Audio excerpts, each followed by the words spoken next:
அத்தியாயம் 3. மணற்புயலின் பின்னால் மறைந்த இரகசியம். மணற்புயல் முழு கோபத்துடன் வீசியது.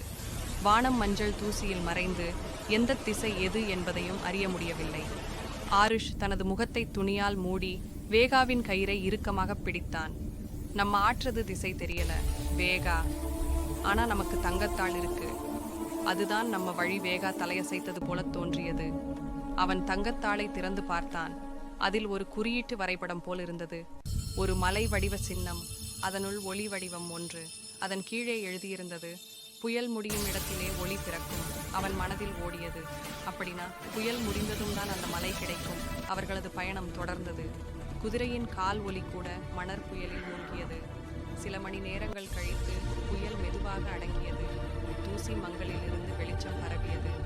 தொலைவில் மணற்பாறைகளின் நடுவே ஒரு மலைப்பாறை படபடத்தது. அதன் உச்சியில் சூரிய கதிர்கள் விழுந்து ஒளிர்ந்தன. ஆருஷ் ஆச்சரியமடைந்தான். அதுதான் வரைபடத்தில் இருந்த மலை. அவர்கள் அங்கு சென்றனர். மலை அடிவாரத்தில் கல் கதவின் வடிவம், ஆனால் திறக்க வழியில்லை. அவன் தங்கத்தாளையும் சின்னத்தையும் சேர்த்து பார்த்தான். இரண்டையும் கதவின் நடுவே வைத்தவுடன் கல் கதவு மெதுவாக அதிர்ந்து திறந்தது. உள்ளே நீண்ட பாதை, சுவரில் தீப்பந்தங்கள் தானாக ஒளிர்ந்தன. அவன் மெல்ல நுழைந்தான். அங்கிருந்தது ஒரு பிரம்மாண்ட மண்டபம். நடுவில் ஒரு பழமையான தங்கப்பெட்டி.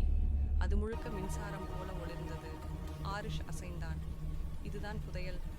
அவன் பெட்டியை திறக்க முனைந்தபோது பின்னால் ஒரு குரல், அதை திறக்காதே இளைஞனே. அவன் திடுக்கிட்டான். திரும்பி பார்த்தான். அங்கு ஒரு மறைந்த காவலர், கருப்பு ஆடையில், கண்களில் தீ போல மின்னும் பார்வை. அந்த நேரம் கதையின் திசை மாறிவிட்டது. ஏனென்றால் அந்த காவலர் புதையலை காக்கும் ஒருவராக மட்டுமல்ல, ஆருஷின் தந்தையுடன் ஒருபோதும் முடிக்கப்படாத ஒரு இரகசியத்தின் சாவியாக இருந்தான்.